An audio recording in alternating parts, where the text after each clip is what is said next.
या सर्व परिस्थितीमध्ये नागपूरचा उल्लेख निघाला, सीताबर्डीचं युद्ध, सध्या सरकार आहे, सरकारमध्ये बऱ्याच गोष्टींची उहापोह सुरू आहे, 3 चाकांचं सरकार म्हणून पण या सरकारकडे बघितलं जातं.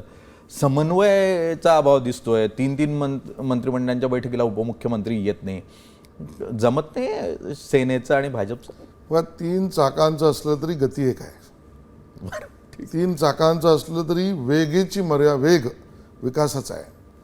मी तुम्हाला सांगतो की या तिन्ही पक्षांमध्ये आपली आपली मतं जरूर आहेत, पण मतांतर सरकार म्हणून नाही.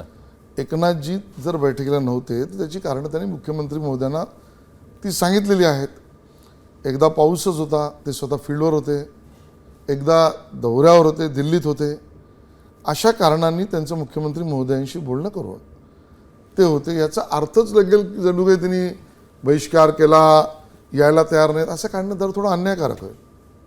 पण उपमुख्यमंत्री पदासारखा व्यक्ती जर सातत्यानं सलग 3 मंत्रिमंडळाच्या बैठकांना नसेल तर साहजिक प्रश्न तो उपस्थित होणार. मी प्रश्नावर शंका घेत नाही, उत्तराच्या हेतूवर माझं फक्त प्रश्न मी उपस्थित केला. काल परवाच्या मंत्रिमंडळाच्या बैठकीमध्ये देवेंद्रजींनी शिंदेंना बऱ्यापैकी झापला असं म्हणतात. नाही हो, नाही. बरीच स्वतःच्या बैठकीला पण बातम्या छापून आल्या.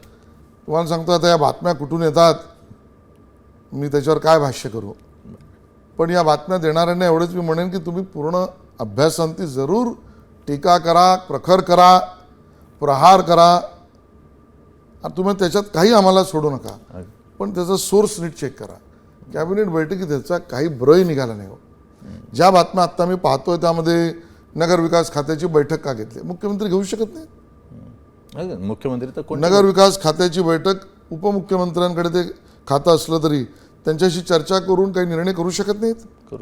मला वाटतं ह्या सगळ्या गोष्टींना ओव्हर रीड केले जातं. मगाशी जे तुम्हाला म्हटलं की बाबा गतीच्या या स्पर्धेच्या युगात गतीला महत्त्व द्यायचं, थोडं आपण त्याला टाळलं पाहिजे असं मला वाटतं. ठीक आहे, गतीला महत्त्व न देता थोडं शांततेनं काही गोष्टी तपासून बोलाव्या अशी अपेक्षा आहे सरकारची.